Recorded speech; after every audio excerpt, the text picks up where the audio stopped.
Hey guys, Nick from Classic Nation, and today we're going to give you an update on the progress on our '69 Camaro. Stay tuned.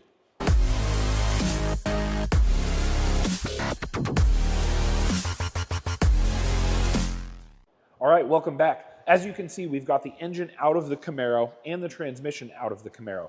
Now, this engine, as you'll recall, is a 396 Chevy big block engine. I think it's from 1970, I think if I remember correctly what the numbers said. But besides that, we know very little about it. I can see that it's purple, and that's got to go. But I really don't know what camshaft or valve train components. We haven't even had these valve covers off. So it's kind of a question mark as to what's inside this motor. Now, I hope that it's got a bunch of race parts and it's already built for speed, because that would match what we see when we look at the Camaro, which is kind of a designed track build kind of a car. But I don't know, this could be stock as a rock. It's already got HEI. We see the Demon carb on it. It's got cool valve covers we'll probably keep. It's got a nice Edelbrock intake on it, aluminum. But otherwise, looks pretty dirty and dingy, and we're gonna take this opportunity to get the engine cleaned up before we stuff it back in. Yeah, we're gonna dial it back into what would be an original 396 big block. Yeah. Everything that's purple, we're gonna take back to the original orange, clean up all of the aluminum on the top, yep, and just completely dial it in, get it back to looking sharp and OG. Yep, we're also gonna put a Turbo 400 transmission back behind this. The idea with that is just keep it simple.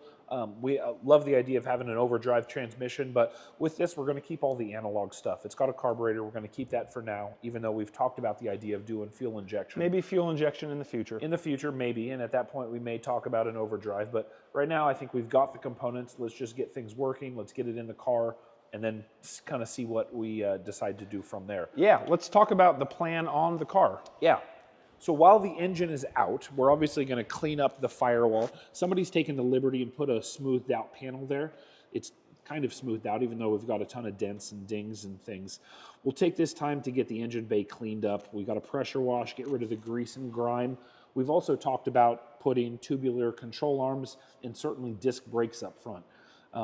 I don't know how fast we're going to have this thing going, but good brakes are going to be important. There's 0 brakes on the rear right now, and drums are not going to cut it for the front. So while we have this opportunity, we'll do discs. We'll probably do a smaller steering box, maybe a CPP 500, because with the big block and headers, we have very little room over there, and we could use a little bit more space while improving the handling. Also, this is the tiniest sway bar I've ever seen, so I think while we have access, we'll just get a better sway bar and probably do a coil-over kit. Not that we'll be driving this thing around corners too quickly, but we might as well while we're in here. Yeah, we'll want an adjustable ride height on the front, make sure we get it sitting nice and low and proper. Yeah. We've also got the stock power steering setup. We are probably going to do a full serpentine setup on the front with new accessories, new alternator, new pulleys, like I said, a clean serpentine setup, but something that doesn't look too outlandish. I think we're going to do the Hugger Orange Chevy on the color on the block, so we'll do something that matches nicely and looks nice up front as far as accessories are concerned. Exactly. For the inside, we're going to take it back to original looking. Obviously, we're not going to do anything too original looking with the rear, since there's no rear seat and there's these huge tubs back there. It's going to stay like that. However, we're going to take the car back to this color that you see in there, which complemented the original exterior color of a 1969 Camaro called Frost Green. So that's a real understated, not very desirable color at all, kind of a grandma color option, if you ask me. And frankly, that's the reason we're gonna pick that color for this exterior of the car. We're gonna paint it Frost Green. We're gonna take it back to what a base model 69 Camaro would look like, with the exception of these insane Pro Street rear tires. Those are going to stay just like that. They're 21.5 inches wide. They're the widest allowable street legal tire, and we're going to keep that on this car. With the exception of that, we're going to take it back to original looking, but we're going to keep the narrowed rear end with the massive rear tires. And the wheels, Evan, we can talk a little bit about that. We want to do something that's kind of period correct, understated from a overall design standpoint, but like you mentioned, we're going to have to do something super wide back here, do a real big deep dish wheel.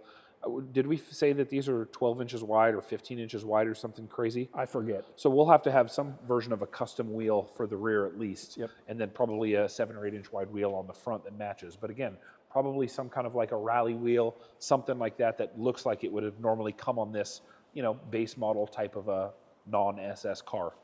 So that should be pretty cool. Yeah.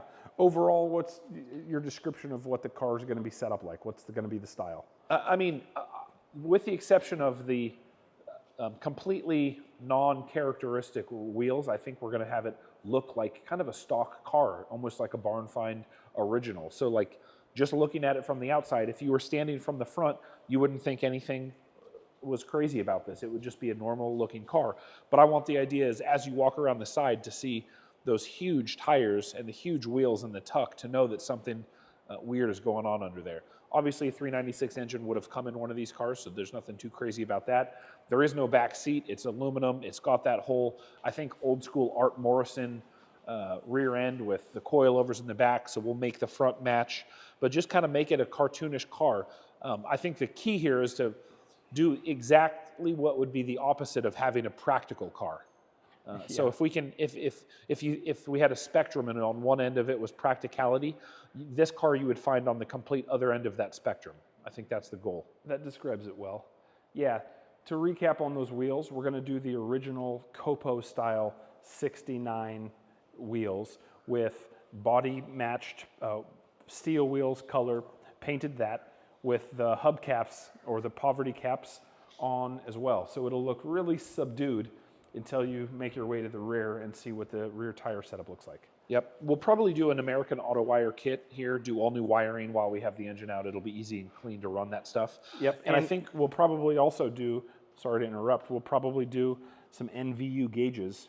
Our boys really dial it in with modern gauges that look period correct, which is exact style we love to go for. Yeah, and what I think would be really cool on the back, even though we've got this nice aluminum panels here, I think if we kind of sealed this stuff up and carpeted over that, just so that it wasn't super obvious that this was a purpose-built drag car, put the carpet over across to the back on that parcel shelf and cover those giant wheel tubs just so it's not so in your face that it's a two-seater. And we should take it all back to the green. Kind of the puke green, Totally. the frost green style. And we'll have the center console just like a stock would have been. Yeah, that's got a bunch of racing shift stuff up there, racing gauges. We don't need any of that kind of stuff, so we're going to take it back to period correct stock look. Make this thing like a daily driver grocery getter with 21-inch or 22-inch wide tires in the back. Exactly. I like it. Cool.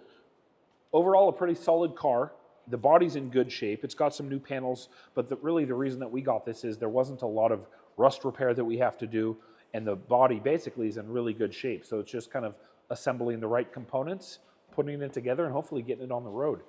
I don't know how long that's going to take, but as we've got a couple of projects in the hopper before, but hopefully in the next little while we'll have this thing buzzing down the highway. We shall see. See you guys in the next one.